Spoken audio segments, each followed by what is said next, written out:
honestly, I think you guys can add me to that movie, The Darkest Hour.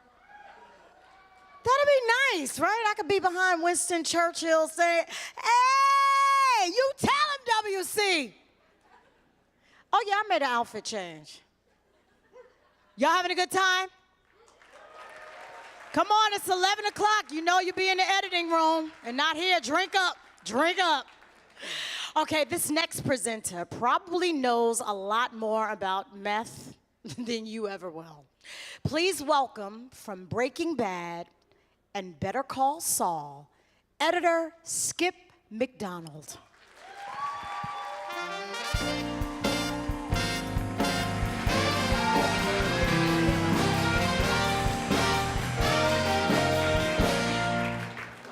Good evening.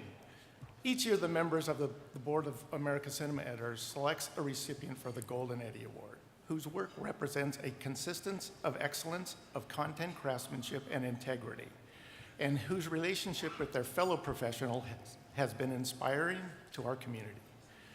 This year, for the first time, the board has chosen a television honoree, Vince Gilligan, a man who personifies all of those qualities.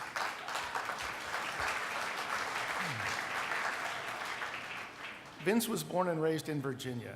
He received the Virginia Governor Screenwriting Award in 1989 for his screenplay, Home Fries, which later turned into a film starring Drew Barrymore and Luke Wilson. That success inspired Vince to head to Hollywood, where his successful television career started right away as he became a writer for the series The X-Files. He was so good that he soon became an executive producer on the show, as well as the co-creator of the spin-off, The Lone Gunman. I'll tell you how I met Vince. A decade ago, I got a call. There was a show with a 2-editor rotation that had started to bog down, and they asked if I could cut episode 5 to help them play catch-up. It was a new show for a new network called AMC. They had just started to dabble in original programming, and their first effort, a little show called Breaking Bad.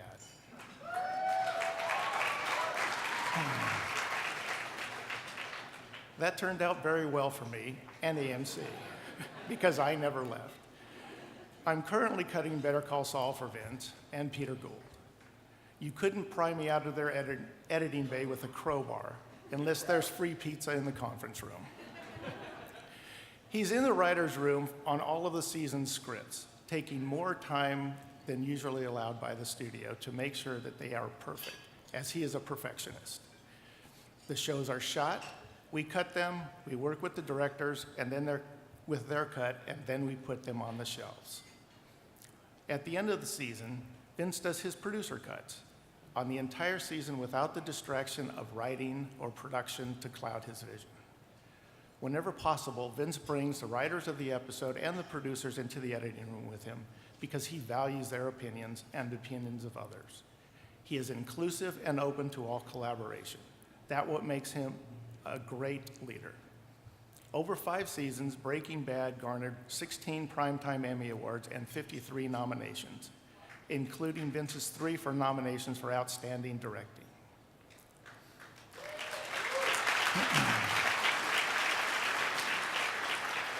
In its debut season, Better Call Saul garnered 7 Primetime Emmy nominations. Every editor who has worked on these shows has been nominated for an ACE Award as well as an Emmy. These awards aren't so much a testament to our skill as to Vince's genius, and for that, we are all incredibly grateful. Vince has been proud of our accomplishments, and he has supported the success of everyone along the way. Vince has helped change the landscape of television with shows that challenge us, humanize us, and make binge watching worthwhile. I've learned a lot working with Vince. He's provided me and numerous others the opportunity to hone our craft and become a better filmmaker. Now let's take a look at some of Vince's work.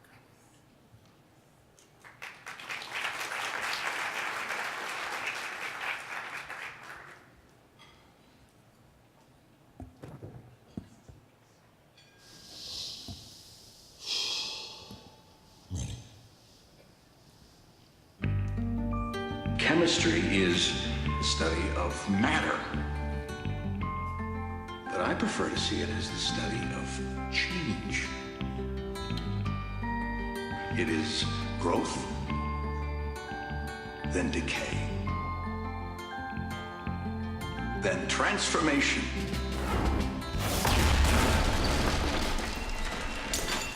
When the going gets tough, you don't want a criminal lawyer, right? You want a criminal lawyer. You have meddled with the primal forces of nature, Mr. Hamlin, and I won't have it! What can we do for you, Jimmy? Even your lousy days are more interesting than my good ones. You're not a real lawyer. Sometimes, in our line of work, you can get so caught up in the idea of winning that you forget to listen to your heart. I know what stopped me. And you know what? It's never stopping me again. All right, start at the beginning. FBI Special Agent Scully and Mulder. This is like good cop, insane cop. Something very bad is gonna happen here today. Yeah, bitch!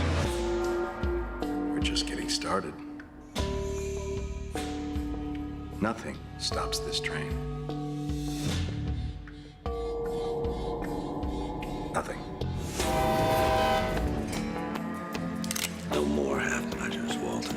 You clearly don't know who you're talking to, so let me clue you in. I am not in danger, Skylar. I am the danger. You can't keep getting away with it! Ah!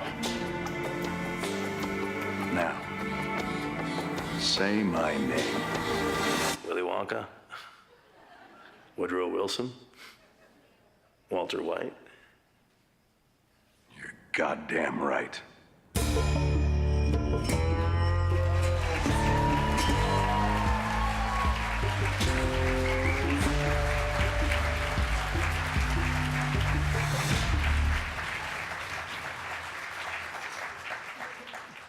So now it's my honor and privilege to present the Golden Eddie Award to my friend and colleague, Mr. Vince Gilligan.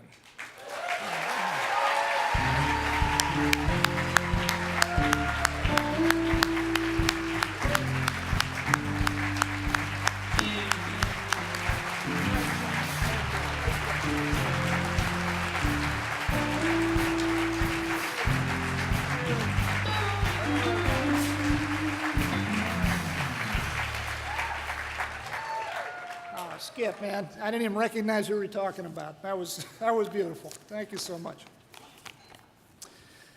All right. Check this out. Can folks in the back see that? You guys, can you get a close-up on this here? Right there. Good. Yeah. 9 stitches. Anvil splicer. It was the fall of 1988, NYU Film School, and I was editing my magnum opus. It was a real nail-biter about 3 circus clowns plotting the murder of a street mime who was muscling in on their territory. I called it Mime Pays. And I'm sitting there at my Steenbeck, about to thrill myself with the fruits of my labors. And I click off the lights, and I reach for that gray switch there to run the footage. And in the darkness, I'm reaching there, and I hear this zip. And I actually heard it before I felt it. It was the sound of the blade on that splicer just scalpeling through my forearm. And by the way, for anyone in the room who's under, 35 years old, the anvil splicer was the most lunatic piece of industrial design in the history of engineering. It was this 10-pound hunk of steel with this naked, razor-sharp Bowie knife sticking right up, in the air, just daring you to come near the thing. And it was painted matte black, for camouflage. And insane. Like, who the fuck invented this thing? But I digress. Anyway, I'm staring into the pulsing inner meat of my arm with this kind of sick fascination. And I say to myself, perhaps I better get this tended to. So I go to the men's room, grab a bunch of brown paper towels, and I walk the 8 or 10 blocks to St. Vincent's Hospital, which is closed now, although I'm not entirely certain that the two events are related. And I stand in the ER like this. And here's the thing. I was really nervous the ER staff was going to think I was some emo college kid who tried to slit his own wrist. I was afraid they were going to try to keep me overnight for observation. So I'm watching the doctor sew up my arm, and I say, you know, funny story this. I didn't try to kill myself. and he says, no, I'm just sewing away. I'm like, what? How do you know that? He says, well, the radial artery is way over here on the other side. And, you know, I should have left well enough alone, but I said to him, well, how the hell am I supposed to know that? I'm just a film student. Anyway, for the past 30 years, I've wished there was some badass biker bar full of editors somewhere where I could go and tell that story. Just some bar full of hard-drinking, fire-pissing, arm-wrestling editors. And I could kick open the swinging doors and walk in and show off my badass editing scar, like Quint in Jaws. I guess you folks will have to do.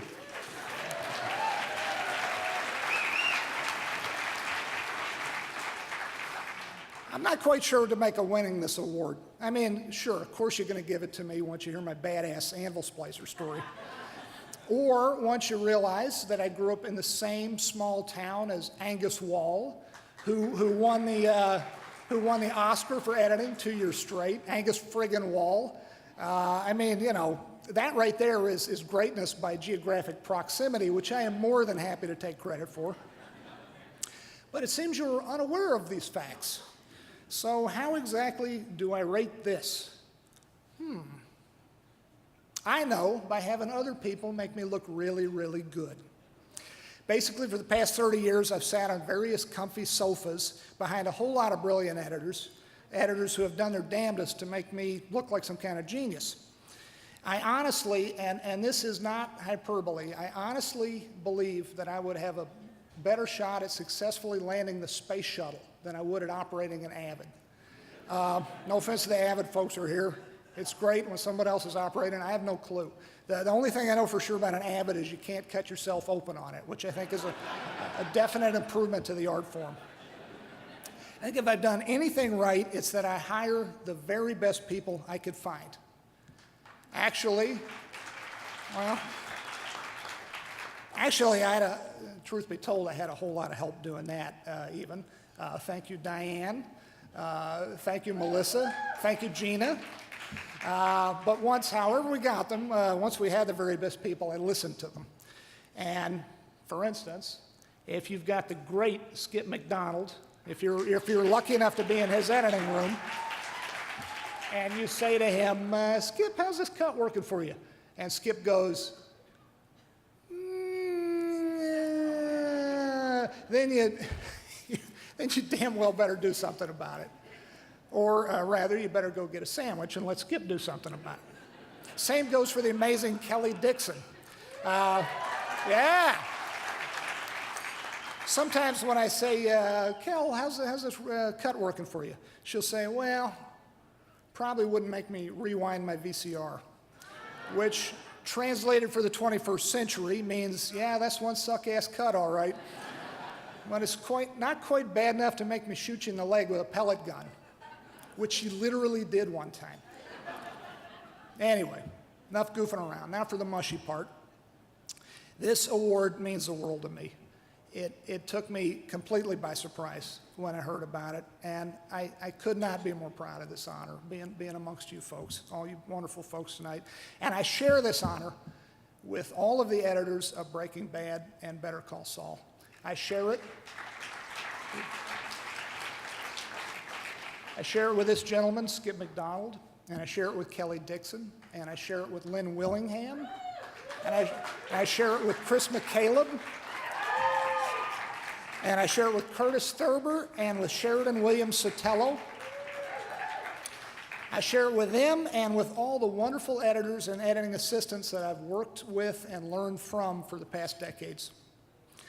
And I want to thank them all, and I want to thank you, the Society of American Cinema Editors. You are one talented, snazzy bunch with whom I would happily spend hundreds of hours in the dark or in an editing room.